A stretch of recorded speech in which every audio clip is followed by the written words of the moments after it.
దళిత క్రిస్టియన్లను ఎస్సీలుగా మారుస్తా అనేసి గతంలో చంద్రబాబు నాయుడు గారు చెప్పడం జరిగింది. మేము అధికారంలోకి వచ్చిన తర్వాత దళిత క్రైస్తవులందరినీ కూడా ఎస్సీలో చేర్చేస్తాం, ఆ విధంగా చట్టం తీసుకొస్తామని చెప్పేసి నారా చంద్రబాబు నాయుడు గారు భారీ బహిరంగ సభలో మాట్లాడాడు. అదేవిధంగా వారి ఈనాడు ద్వారా కథనాలు రాయించాడు. మరి వీళ్ళు అధికారం చేపట్టి 2 సంవత్సరాలు కాబోతుంది కదా, మరి ఎందుకు ఆ దిశగా అడుగులు వేయడం లేదు నారా చంద్రబాబు నాయుడు గారు అని వేసి అందరూ కూడా ప్రశ్నిస్తున్నారు. ఆయన అడుగులు వేసే లోపే మరోవైపు నుంచి సుప్రీంకోర్టు బిగ్ షాక్ ఇచ్చింది. క్రైస్తవ మతంలో ఎస్సీ అనే హోదానే లేదు అని చెప్పేసి వాళ్ళు తేల్చి చెప్పేశారు. వాళ్ళకి ఆ హోదా వర్తించదు అని చెప్పేశారు. క్రిస్టియానిటీలోకి వెళ్తారో వాళ్ళకి ఎవరు కూడా ఎస్సీలుగా గుర్తించమని చెప్పేసి గౌరవ సుప్రీంకోర్టు చెప్పేసింది. గతంలో నారా చంద్రబాబు నాయుడు గారు మాట్లాడిన మాటలు ఒకసారి మీరంతా కూడా వినండి. దళితులు క్రిస్టియన్లుగా మారితే రిజర్వేషన్లన్నీ బీసీడీకి వెళ్ళిపోతున్నాయి. ఎస్సీ రిజర్వేషన్ రావడం లేదు. నేను అందుకనే మీ అందరికీ హామీ ఇస్తున్నాను, మీ తరపున తెలుగుదేశం పార్టీ పోరాడతాం. కన్వర్టెడ్ క్రిస్టియన్స్ కూడా దళితులుగానే మీకు రిజర్వేషన్ ఉండే వరకు పోరాడతామని మీ అందరికీ హామీ ఇస్తున్నాం. విన్నారు కదా. అదేవిధంగా ఆనాడు ఈనాడు పేపర్లో కూడా రాశారు, మన ఈనాడు పేపర్లో రాశారు ఏమని, దళిత క్రైస్తవుల్ని ఎస్సీలుగా గుర్తిస్తాం నారా చంద్రబాబు నాయుడు గారు. దళిత క్రైస్తవుల్ని ఎస్సీలుగా గుర్తించాలనే నిర్ణయానికి కట్టుబడి ఉంది తెలుగుదేశం పార్టీ. తెలుగుదేశం పార్టీ ప్రభుత్వం వస్తే ప్రతి నియోజకవర్గంలో చర్చిల మరమ్మతులకి నిధులు ఇస్తాం, పాస్టర్లకు జీతాలు ఇస్తాం, క్రిస్టియన్ కార్పొరేషన్ నిధులు, క్రైస్తవ భవనాల నిర్మాణంతో పాటు జెరూసలం వెళ్ళడానికి 50% రాయితీ తదితర డిమాండ్లను పరిష్కరిస్తాం.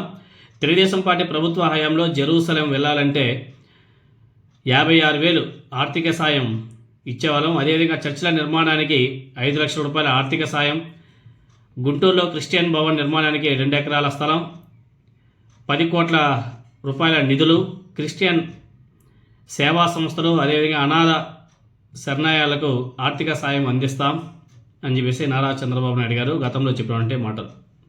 మరి ఇప్పుడు అధికారం చేపట్టి 2 years అయిపోయింది కదా. ఎందుకంటే ఆనాడు చంద్రబాబు నాయుడు గారు అదేవిధంగా తన భార్య భువనేశ్వర్ గారు ఇద్దరు కూడా విజయవాడలో ఉన్నటువంటి గుణదల మేరీ మాత్రం దర్శించుకొని ఇలాంటి మాటలు కూడా మాట్లాడడం జరిగింది. మరి ఆనాడు పెద్ద ప్రగల్భాలు పలికినటువంటి నారా చంద్రబాబు నాయుడు గారు ఇప్పుడు ఎందుకు మరి ఆ దిశగా అడుగులు వేయలేకపోతున్నాడు? ఎందుకు వేయలేకపోతున్నాడు? ఈయన వేసే లోపే, ఎందుకంటే అవి కూడా సాధ్యం కాదు అనేసి ఆయన కూడా తెలుసు.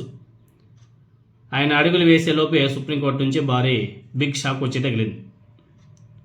మామూలు షాక్ కూడా కాదు. సుప్రీంకోర్టు చంద్రబాబు నాయుడు గారికి బిగ్ షాక్ ఇచ్చిందనేసి అనుకోవాలి. క్రైస్తవ మతంలోకి మారితే ఎస్సీ హోదా రద్దు అని చెప్పేసి గౌరవ సుప్రీంకోర్టు తేల్చి చెప్పడం జరిగింది.